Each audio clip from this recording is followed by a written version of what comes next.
Good morning, boys and girls. It's Wednesday, and you remember yesterday, Bounder told Ereth to leave, and Ereth was grumbling to himself, "Not until I say goodbye to the kits." So chapter 23 is entitled, Ereth Says Goodbye.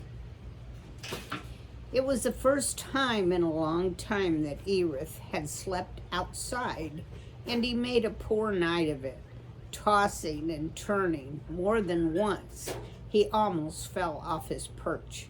He kept waking and craning about to look for the first signs of dawn, and again there were none. Sometimes he felt full of rage. At other moments, he was so full of grief he almost could not see. Ereth's thoughts kept turning to his old life of solitude, before the kits, before Poppy, before these ridiculous feelings, all of which were a direct result of too much contact with other creatures. There are other places to live besides Dinwood Forest, Ereth told himself. I'll find one and make sure no one ever sees me again. And I'll never leave that home. Never, never, never. Dawn came at last, when it was little more than a pale pink glimmering through the eastern horizon. Ereth scrambled down the tree. He went directly to the pile of rocks, trusting that one of the kits would show up sooner or later to get some food. Exactly what he intended to say if anyone appeared, he had no idea. All he knew was that he had to say something. He did caution himself not to say anything bad about Bounder. It would get him nowhere. Worse, it would only be all probability that it would anger the kits. Nothing would be gained. As time passed, Ereth tried to wait patiently, but found himself pacing. Around and around the pile he went, pausing now and again to check the progression of the sun in the sky. It was growing late. If he were at the den, those kits would have been up and about a long time ago. Then he asked himself what he would do if they did not come. No, they have to come, he kept telling himself. But what if they don't, he wondered. Should he stay the whole day and wait until the next? No, if they did not come soon, he would go do what he needed to do, which was to find a new home for himself. When the kits finally came, about an hour and a half later, Ereth was daydreaming about burrowing deep inside a dark, smelly log. Startled by a sound, he swung about. Nimble, Tumble, and Flip were right before him, sitting in a row. They were looking at him. Their tails were wagging, their mouths slightly open, their large ears pricked forward. Ereth, Flip said, "We didn't expect to see you here." "Where did you think I'd be?" Merc whined. "Well, Dad said you wanted to get home right away," Nimble explained, "and that's why you didn't say goodbye." "Is that what he said?" "Yeah," Timble said. Ereth took a deep breath.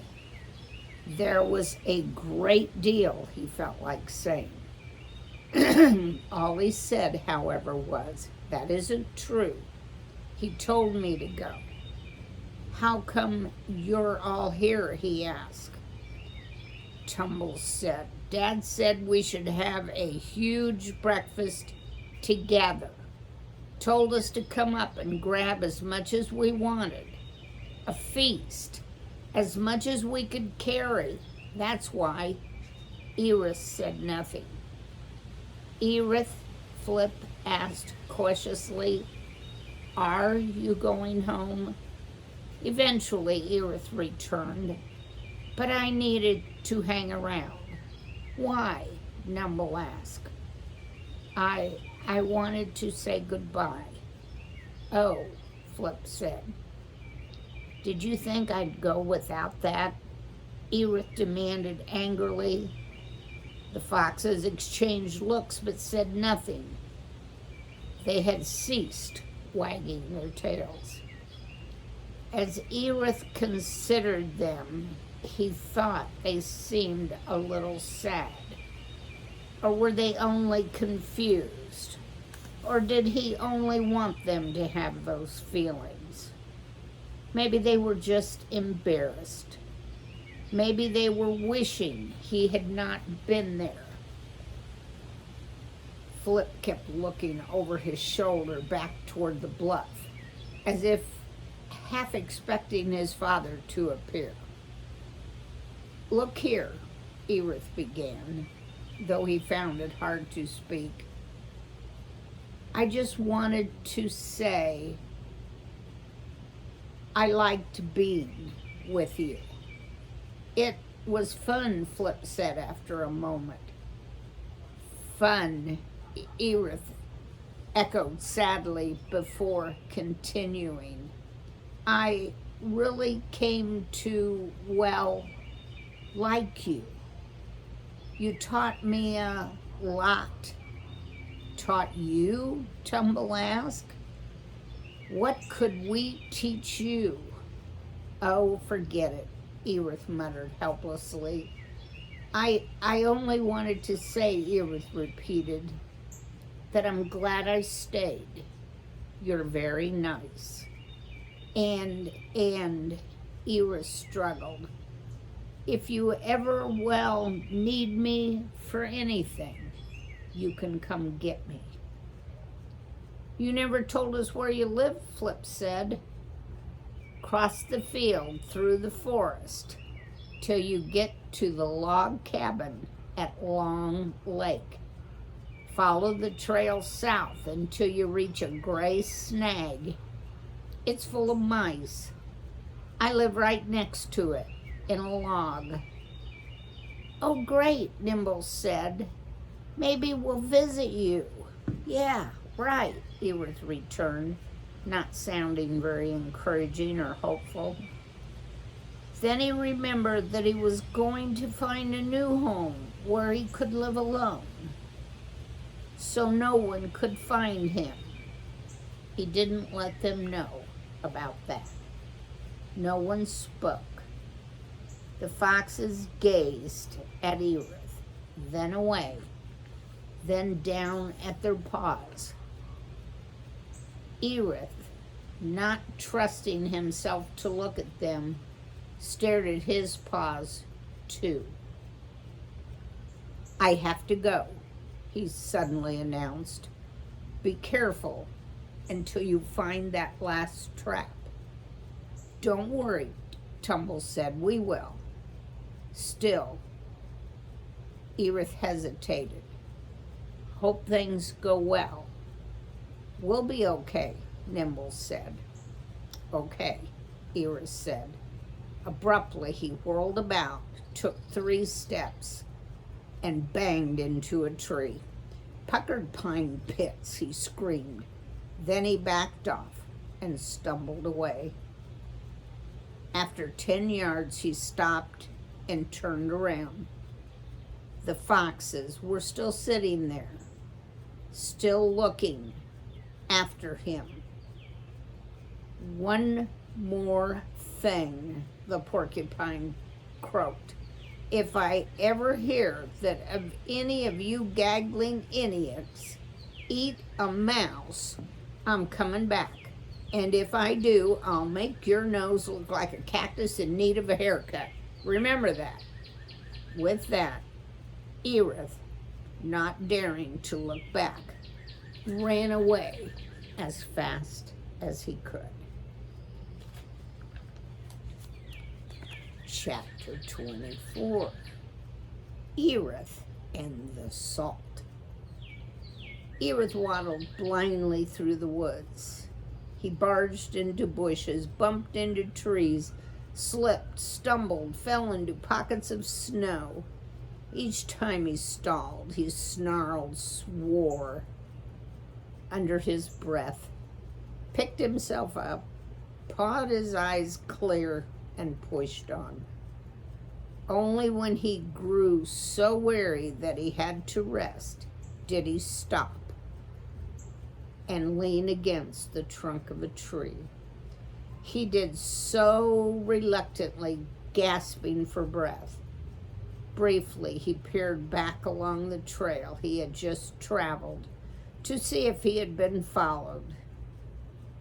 For a second, he thought someone was there, and his heart jumped.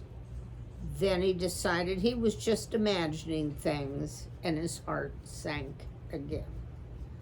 With an angry shake of his head, he murmured, "Alone at last," and allowed himself a sigh that he fancied was one of contentment. At the same time, he felt a great swell of emotion in his chest, where he did not have the energy to suppress. The effort left him weak and shaky. "Blue heron hogwash," he murmured. "I'm done with all this family fungus. Better to do what I want, when I want, how I want. I'm free again. Life is good." With that, Ereth gave himself a shake, as if he could rid himself of whatever might be sticking to his quills. "It's about time I did something for myself," he announced out loud. Then he grinned. Time to get some salt. Damp-eyed, he looked around. By scrutinizing the sun as well as the shadows on the ground, he determined where he was. After careful consideration, Ereth was quite sure his headlong rush had taken him north. To the best of his judgment, Long Lake, along with the cabin and the salt, was to be found in a southwesterly direction. Feeling much more composed, Ereth took time to eat before resuming his journey. Yet once, twice, he gazed about, unable to rid himself of the feeling that someone was lurking in the woods, watching him. "Fool," he murmured. "No one's there. No one will ever be there." Still, he followed himself. He allowed himself the thought that it was always best to be on guard. But when he caught himself taking another peek behind, he made a stern vow to look no more. Anybody got any ideas who might be watching him? As he went on, his spirits grew lighter. It was good. He kept telling himself to be on the move.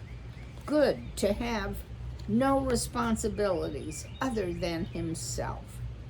He tried to put his thoughts on the salt and how it would taste. He thought too about home, wherever that might be.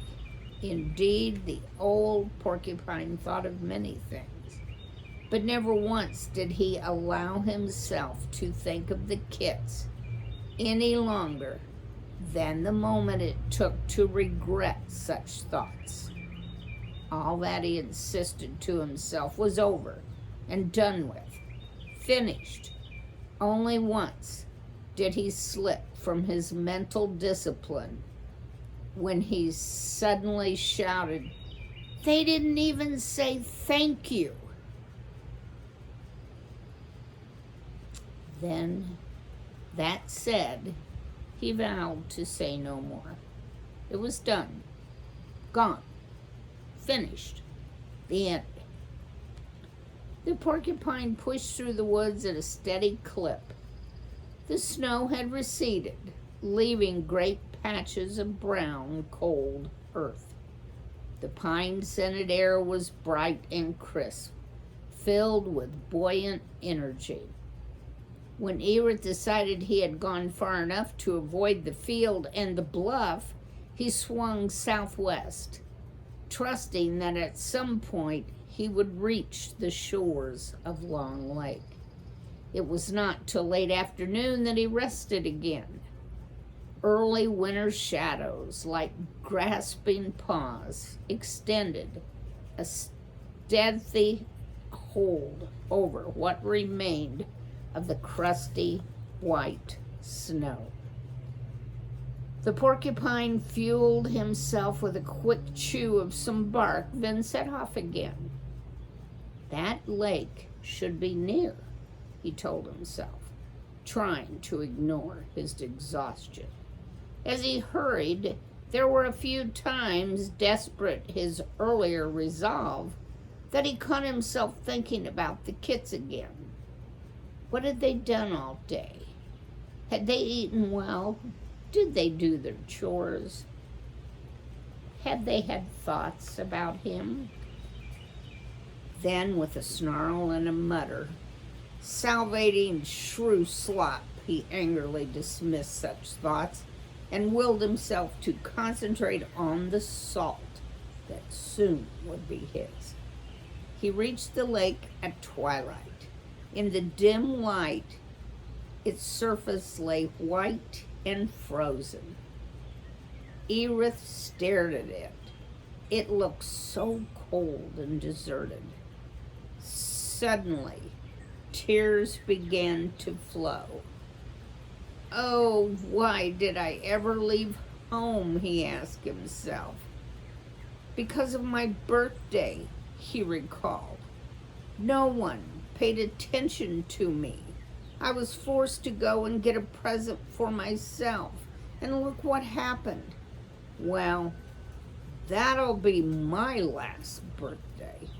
That'll teach him, he said out loud, with a savage bite in his voice.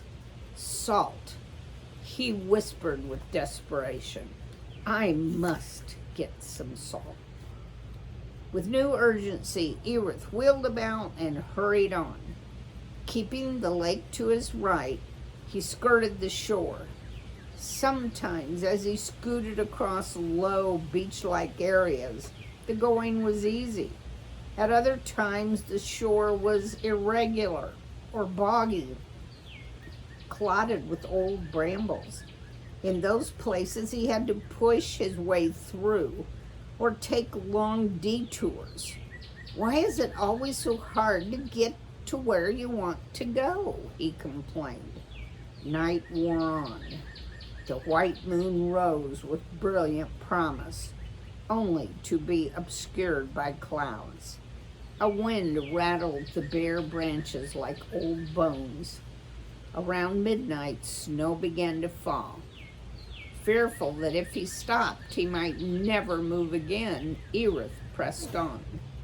The snow piled up quickly, making the going slower. When dawn came, gray and hard, mantled by still falling snow, he dared not rest.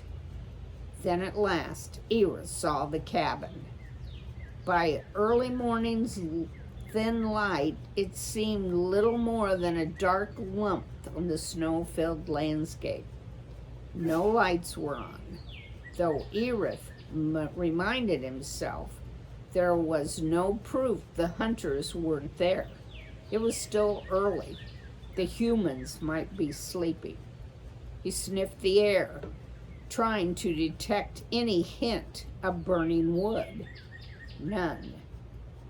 Emboldened, Ereth edged closer to the cabin. He continually looked about, seeking some sign, any sign, that would suggest the presence of people. There were no footprints, but new snow would have covered them. Briefly, he tried to calculate the time since he'd last seen the hunters on the field. Was it 2 weeks ago? A month? In the growing daylight, he scrambled under the cabin and peered around. No snowmobile. That, he decided, was a good sign. Then he caught sight of the box in which he had seen the traps and was filled with revulsion. Even so, he crept forward, hoisted himself up, and peered inside. The box was empty. Had the humans come back and set the remaining traps, or had they returned and taken the traps away with them?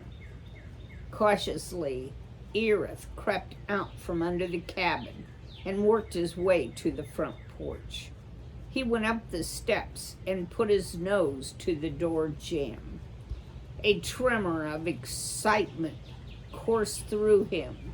The smell of salt was unmistakable. It was still there.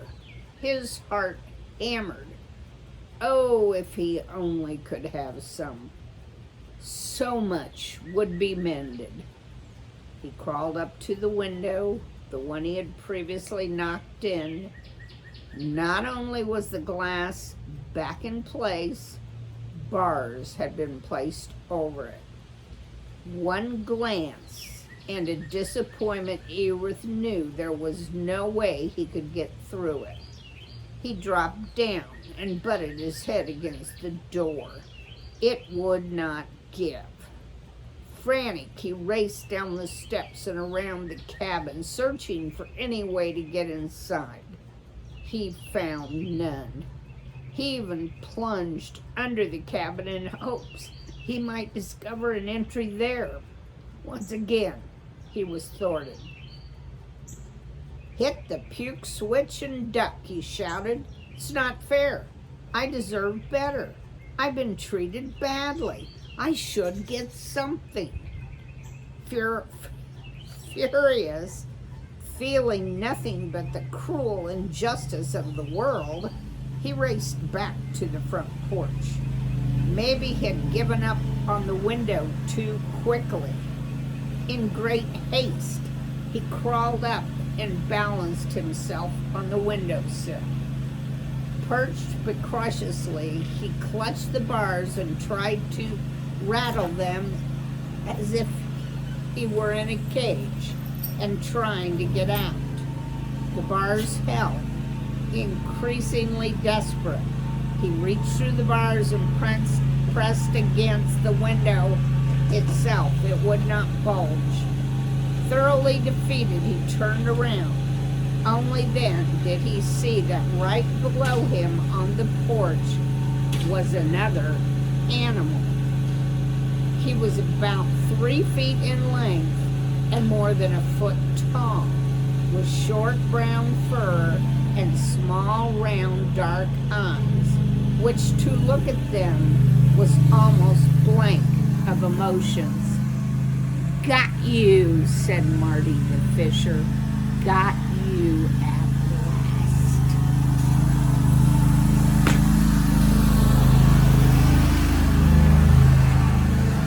What was that? That was the lawn guys. Okay.